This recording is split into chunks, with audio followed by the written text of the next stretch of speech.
मंत्री जी आज आए हैं, नगर निकाय चुनाव अब आ गया है, क्या रणनीति आपकी है, किसके साथ करेंगे या अकेले आप? ये भारतीय समाज पार्टी अकेले अपने दम पर निकाय चुनाव लड़ेगी। किसी का सहयोग? किसी से गठबंधन नहीं, न किसी का सहयोग। अखिलेश यादव आज पहुंच रहे हैं शिवपाल जी के साथ, उनका अब जो झगड़ा था लगभग समाप्त होने के कगार पे है, क्या कहना चाहेंगे? झगड़ा कहाँ था? तो आपने देखा कि 22 के पहले लोग झगड़ते थे। 22 का चुनाव समाजवादी पार्टी के सिंबल पर शिवपाल जी चुनाव लड़े, फिर चुनाव आया, फिर उसके चुनाव बीता, लोग आपस में झगड़ते रहे, फिर चुनाव आया, फिर एक हो गए। अब इधर अपना झंडा तो मिला लिए, लेकिन दिल मिला तब ना। क्या लग रहा है आपको, मिलेगा दिल? अब कोई जिम्मेदारी दी जाए और वो जिम्मेदारी को कबूल करे तब ना। सबसे बड़ी बात तो ये है कि अब उनके हिसाब से, उनकी ताकत के हिसाब से कोई जिम्मेदारी उनको जो मिले, अब उस जिम्मेदारी से वो संतुष्ट हों, तब तो वो वहाँ रहेंगे ना। अब क्या लगता है ये जोड़ी आगे तक 24 चुनाव तक रहेगी या फिर रह भी सकती है, नहीं भी रह सकती है। आप बेहद करीबी रहे हैं शिवपाल यादव के आप? अब सही सूचना तो देखिए, हम 18 के बाद जाएंगे लखनऊ, तो उनसे मिलेंगे। वो चाय वाला हमारा चलता है तो जाएंगे, चाय पियेंगे, तो पूछेंगे क्या चल रहा है, कहाँ तक है आगे, तो बताएंगे। आएंगे अगली बार तो। निकाय चुनाव में अगर फिर से शिवपाल जी आपसे कहे कि सपा से साथ जाने के लिए? नहीं, सवाल नहीं है। निकाय चुनाव हम लोगों ने फैसला कर लिया है, पार्टी ने बैठक करके, अकेले अपने दम पे चुनाव लड़ने के लिए। बहुत उत्साह में लेकिन अखिलेश यादव नजर आ रहे हैं मैनपुरी चुनाव जीतने के बाद। देखिए, मैनपुरी नेताजी के निधन पर सिंपैथी पे चुनाव जीते हैं। वहीं रामपुर क्यों हार गए? उनकी परंपरागत सीट रही है मैनपुरी, रामपुर, क्यों हार गए? खतौली तो गठबंधन के साथ जीते हैं। खतौली क्यों जीते जानते हैं? मैनपुरी और खतौली समाजवादी पार्टी के लोगों ने मिल करके लड़ा, लेकिन रामपुर में समाजवादी पार्टी के लोगों ने वोट नहीं दिया, बीजेपी को दे दिए। समाजवादी पार्टी के लोगों ने वोट नहीं दिया, बीजेपी को दे दिए।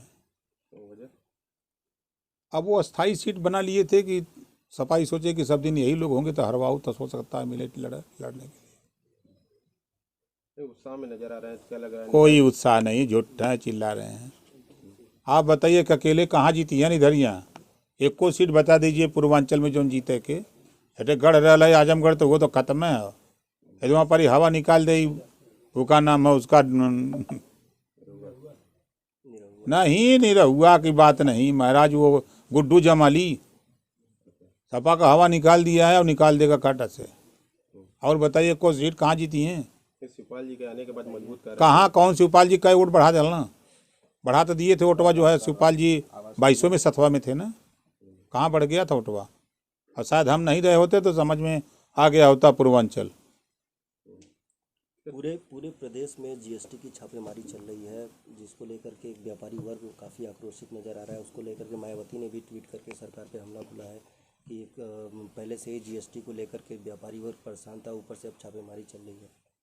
बंद हो गया आज से, अब नहीं होगा छापेमारी हम कह रहे हैं बंद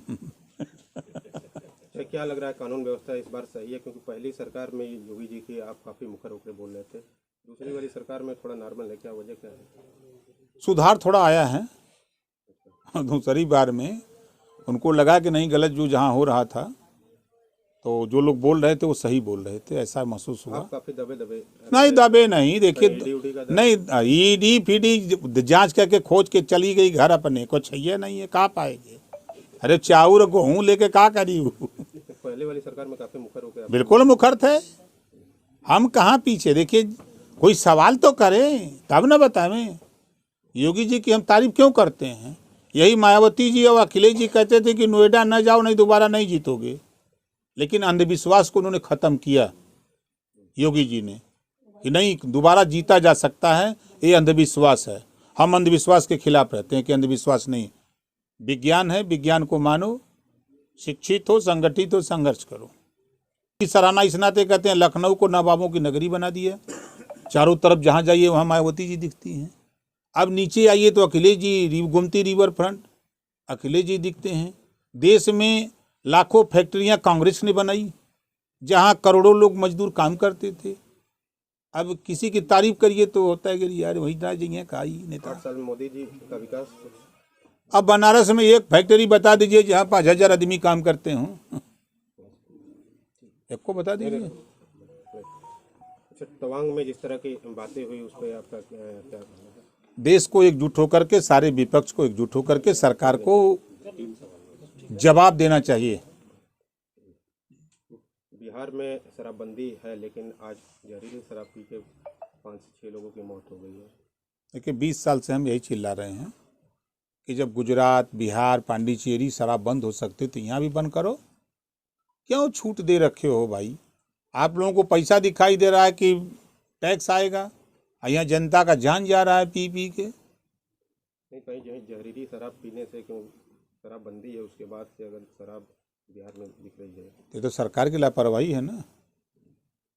बिहार सरकार को सरकार टीएन सेशन की तरह चाहिए, एकदम थर थर कांपे दरोगा, डीएम, एसपी सब कांपते रहे।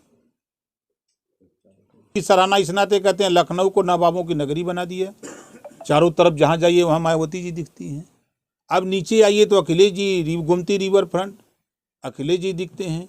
देश में लाखों फैक्ट्रियां कांग्रेस ने बनाई जहां करोड़ों लोग मजदूर काम करते थे।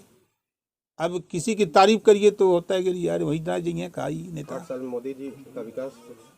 अब बनारस में एक फैक्ट्री बता दीजिए जहां 5,000 आदमी काम करते हों, एक को बता दीजिए। अच्छा, तवांग में जिस तरह की बातें हुई उस पर आपका क्या कहना है? देश को एकजुट होकर के, सारे विपक्ष को एकजुट होकर के सरकार को जवाब देना चाहिए। बिहार में शराबबंदी है लेकिन आज जहरीली शराब पी के 5-6 लोगों की मौत हो गई है। देखिए 20 साल से हम यही चिल्ला रहे हैं कि जब गुजरात, बिहार, पांडिचेरी शराब बंद हो सकते तो यहाँ भी बंद करो। क्यों छूट दे रखे हो भाई? आप लोगों को पैसा दिखाई दे रहा है कि टैक्स आएगा, यहाँ जनता का जान जा रहा है पी पी के। नहीं, कहीं जहरीली शराब पीने से, क्यों शराबबंदी है उसके बाद से अगर शराब बिहार में बिक रही है, ये तो सरकार की लापरवाही है ना। बिहार सरकार को सरकार टीएन सेशन की तरह चाहिए, एकदम थर थर कांपे दरोगा, डीएम, एसपी सब कांपते रहे।